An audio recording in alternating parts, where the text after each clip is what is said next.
على رسوله الكريم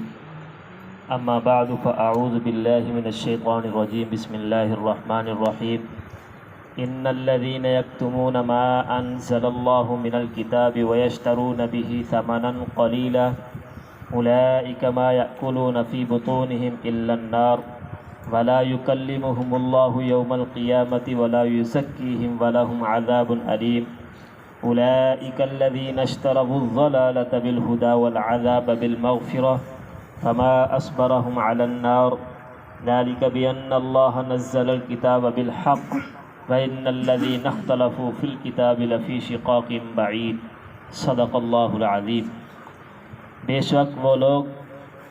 جو چھپاتے ہیں ان چیزوں کو جو نازل کی اللہ رب العزت نے کتاب سے، ویشترون اور وہ خریدتے ہیں اس کے ذریعے تھوڑا سا ثمن، اولئک ما یأکلون فی بطونہم، یہی وہ لوگ ہیں جو اپنے پیٹوں میں جہنم کی آگ بھر رہے ہیں اور نہیں بات کریں گے اللہ رب العزت ان کے ساتھ قیامت والے دن، ولا یزکیہم اور نہ ان کو پاک کریں گے ان کے گناہوں سے، ولہم عذاب علیم اور ان لوگوں کے لیے دردناک عذاب ہے۔ اولئک الذین اشتروا الضلالۃ، یہی وہ لوگ ہیں جنہوں نے خریدا گمراہی کو ہدایت کے بدلے اور عذاب کو مغفرت کے بدلے، اور کتنے وہ صبر کرنے والے ہیں آگ پر۔ ذالک بأن اللہ نزل الکتاب، یہ اس لیے کہ بے شک اللہ رب العزت نے کتاب کو نازل کیا حق کے ساتھ، بے شک یہ وہ لوگ ہیں جو اختلاف کرنے والے ہیں کتاب میں، البتہ یہ دور کی گمراہی میں ہیں۔ ان آیتوں کا شان نزول یہ ہے کہ یہودی جو تھے وہ حضور صلی اللہ علیہ وسلم کی جو نشانیاں تورات اور انجیل میں ذکر کی گئی تھی ان کو چھپاتے تھے، تو اللہ رب العزت نے ان کے بارے میں فرمایا کہ یہ لوگ جو ہیں یہ سب کچھ جاننے کے باوجود حضور صلی اللہ علیہ وسلم کی جو نشانیاں تورات اور انجیل میں ذکر کی گئی ہیں ان کو لوگوں سے چھپاتے ہیں۔ اس کی وجہ یہ ہے کہ ان کو حضور صلی اللہ علیہ وسلم کے ساتھ بغض اور عناد تھا، ورنہ وہ حضور صلی اللہ علیہ وسلم کو اپنے بیٹوں سے زیادہ پہچانتے تھے۔ کہ جس طرح آدمی کو پتہ ہے کہ یہ میرا بیٹا ہے، اسی طرح حضور صلی اللہ علیہ وسلم کو وہ پہچانتے تھے کہ یہ آخری نبی ہے۔ لیکن چونکہ حضور صلی اللہ علیہ وسلم جو ہے وہ بنی اسماعیل میں سے آئے تھے، اس لیے بغض اور عناد کی وجہ سے، اور دوسرا جو ہے ان کا جو ایک علمی مقام تھا وہ حضور صلی اللہ علیہ وسلم کے مدینہ طیبہ ہجرت کرنے کی وجہ سے وہ ان کا علمی مقام ختم ہو چکا تھا، اس وجہ سے وہ نشانیاں جو بتلائی گئی تھی تورات اور انجیل میں وہ لوگوں سے چھپاتے تھے۔ پھر اللہ رب العزت نے فرمایا، اور ان کے اندر یہ ایک عادت یہ بھی تھی کہ وہ مسئلے جس طرح کو کوئی آدمی آتا اگر پیسے دیتا تو اس کو جس طرح کو مسئلہ چاہتا اس کو بتا دیتے، اگرچہ وہ دین میں نہ ہوتا لیکن پیسے لے کر جو ہے وہ جس طرح کا آدمی مسئلہ چاہتا اس طرح کا بتا دیتے تھے۔ اسی کا اللہ رب العزت نے تذکرہ کیا ہے۔ یہ وہ لوگ جو ہیں، ایک تو یہ ہے یہ کتاب اللہ کا جو علم ہے اس کو چھپاتے ہیں، اور دوسرا اس علم کو بیچتے ہیں، لوگوں سے پیسے لیتے ہیں اور ہدایہ لیتے ہیں اور ان کو جس طرح کا چاہتے اس طرح کا مسئلہ بتا دیتے ہیں۔ پھر اللہ رب نے فرمایا کہ یہ جو لوگ کھا رہے ہیں، یہ جو ہدیے لیتے ہیں، یہ چڑھاوے لیتے ہیں، یہ اپنے پیٹوں میں یہ جہنم کی آگ بھر رہے ہیں، جہنم کے آگ کے انگارے جو ہیں اپنے پیٹوں میں بھر رہے ہیں۔ اللہ رب العزت ہماری اس سے حفاظت فرمائے۔ پھر اللہ رب العزت نے فرمایا کہ قیامت والے دن اللہ رب العزت ان کی طرف دیکھیں گے بھی نہیں، بات بھی نہیں کریں گے، یعنی اللہ رب العزت ہاتھ بندے سے بات کریں گے لیکن ان سے اللہ رب العزت اتنے ناراض ہو جائیں گے کہ اللہ رب العزت ان کی سے بات کرنا بھی گوارہ نہیں کریں گے کہ انہوں نے اللہ کی کتاب کو چھپایا، لوگوں سے جو علم تھا اس کو چھپایا، اور ایک علم کو انہوں نے ذریعہ معاش بنا کر لوگوں سے جو ہے ہدایہ وصول کرنے کا ذریعہ بنایا، اس لیے اللہ رب العزت جو ہے ان سے قیامت والے دن بات بھی نہیں کریں گے۔ پھر فرمایا کہ اللہ رب العزت ان کو گناہوں سے پاک بھی نہیں کریں گے۔ کیسے کہ اگر گناہ گار ہے، ایمان والا ہے، گناہ گار ہے،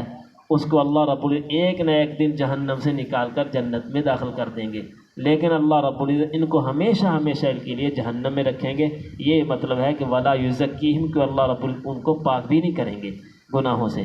وَلَهُمْ عَذَابٌ عَلِيمٌ، ان کے لیے دردناک عذاب ہے۔ اولئک الذین اشتروا الضلالۃ، پھر اللہ نے فرمایا کہ یہ کیسے عقل مند لوگ ہیں، بے عقل ہیں کہ یہ گمراہی کو انہوں نے ہدایت کے بدلے خریدا ہے، یعنی ایک طرف گمراہی ہے ایک طرف ہدایت ہے، انہوں نے گمراہی کو چنا ہے، گمراہی کو انہوں نے لے لیا، ہدایت کو چھوڑ دیا، اور اسی طرح مغفرت کو چھوڑ کر عذاب کو لے لیا انہوں نے، یعنی ہمیشہ ہمیشہ کے عذاب میں جانا انہوں نے منظور کر لیا، جو مغفرت تھی حضور صلی اللہ علیہ وسلم کے ذریعے ان کو مل رہی تھی انہوں نے اس کو چھوڑ دیا۔ تو یہ کتنے بے عقل لوگ ہیں، اولئک الذین اشتروا الضلالۃ، انہوں نے گمراہی کو خریدا ہے اور اسی طرح مغفرت کو عذاب کے بدلے خرید لیا ہے، عذاب لے لیا اللہ رب العزت سے، اللہ رب العزت کی ناراضگی لے لی، اور جو اللہ رب کی بخشش و مغفرت تھی وہ انہوں نے چھوڑ دیا۔ اصل چاہیے تو یہ تھا کہ حضور صلی اللہ علیہ وسلم کی ذات اقدس پر ایمان لاتے اور حضور صلی اللہ علیہ وسلم کے فرامین پر عمل کرتے تو اللہ رب العزت کے مقرب بندے بنتے۔ انہوں نے حضور صلی اللہ علیہ وسلم کی پر ایمان لانے کی بجائے حضور صلی اللہ علیہ وسلم کو برا بھلا کہنے لگے اور حضور صلی اللہ علیہ وسلم کے نکتہ چینیاں نکالنے لگے۔ اگر کوئی مسئلہ بدل جاتا تو حضور صلی اللہ علیہ وسلم پر کہتے، سارا دن جو ہے شور شرابہ کرتے کہ یہ کیسا نبی ہے، کبھی کیا بات بتاتا ہے کبھی کیا بتاتا ہے۔ تو اللہ رب العزت نے فرمایا کہ یہ کتنے بدبخت ہیں، انہوں نے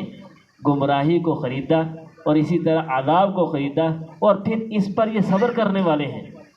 کہ ہمیشہ ہمیشہ ہمیں عذاب منظور ہے۔ تو اگر ہم بھی آج حضور صلی اللہ علیہ وسلم کے جو فرامین کو چھوڑیں گے، حضور صلی اللہ علیہ وسلم کی سنتوں سے روگردانی کریں گے، ہم بھی اس آیت کے مصداق بن جائیں گے۔ اللہ رب العزت ہماری حفاظت فرمائے اور اللہ رب حضور صلی اللہ علیہ وسلم کی سچی محبت نصیب فرمائے۔ پھر آگے فرمایا ذالک بأن اللہ نزل الکتاب بالحق، یہ اس لیے اللہ رب العزت کو جہنم میں بھیجیں گے کیونکہ اللہ رب العزت نے کتاب جو نازل کی تھی وہ برحق تھی، چاہے تورات ہے یا انجیل ہے، ان دونوں کتابوں میں حضور صلی اللہ علیہ وسلم کے جو نشانیاں تھیں، جو حضور صلی اللہ علیہ وسلم کے جو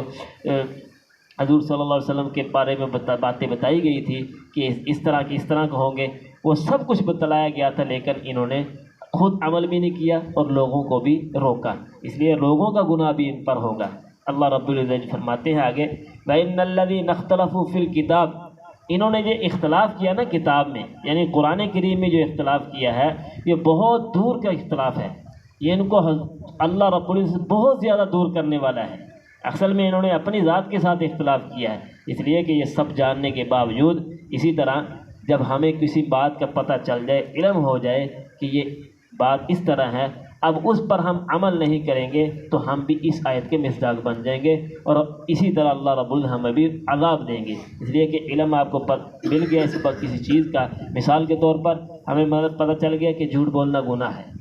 اور اسی طرح چوری کرنا گناہ ہے، اور اسی طرح دھوکہ دینا گناہ ہے، اسی طرح والدین کی نافرمانی کرنا گناہ ہے، اسی طرح بڑوں سے جھگڑا کرنا گناہ ہے، بڑوں کی بے عزتی کرنا گناہ ہے، اور چھوٹے بچوں پر شفقت نہ کرنا یہ گناہ ہے۔ جب ہمیں یہ سب کچھ پتہ چل گیا، اب ہم جب یہ کام کریں گے، والدین کی نافرمانی کریں گے، بڑوں کی بے ادبی کریں گے، اور اسی طرح جو چھوٹوں پر شفقت نہیں کریں گے، چوری کریں گے، ڈاکہ ڈالیں گے، پھر اللہ رب العزت فرمائیں گے کہ آپ کو تو اس بات کا علم تھا، آپ نے کیوں کیا یہ؟ پھر اللہ رب العزت ہمیں عذاب دیں گے۔ لیکن فرق اتنا ہوگا کہ ان لوگوں کو اللہ رب العزت ہمیشہ ہمیشہ کے لیے جہنم میں رکھیں گے، اور ہمیں جو ایمان والے ہیں جنہوں نے کلمہ پڑھا ہے صدق نیت سے، اللہ رب العزت ان کو ایک نہ ایک دن جہنم سے نکال کر جنت میں داخل کر۔ لیکن پھر بھی اتنے تو بے عزتی ہوگی نا ادھر کہ ساری دنیا میں ہمیں جو ہے مسلمان ہمیں کہتے رہے دنیا میں، لیکن جب اللہ رب العزت کے دربار میں جائیں گے تو اللہ رب العزت ہمیں جو ہے آگ میں پھینکیں گے۔ تو اللہ رب العزت ہماری حفاظت فرمائے۔ اللہ رب العزت جو حضور صلی اللہ علیہ وسلم کی سچی محبت اور حضور صلی اللہ علیہ وسلم کے طریقوں پر چلنا ہمارے لیے آسان بنائے، اور اسی طرح قرآن کریم کو سمجھنا ہمارے لیے آسان بنائے۔ بسم اللہ الرحمن الرحیم۔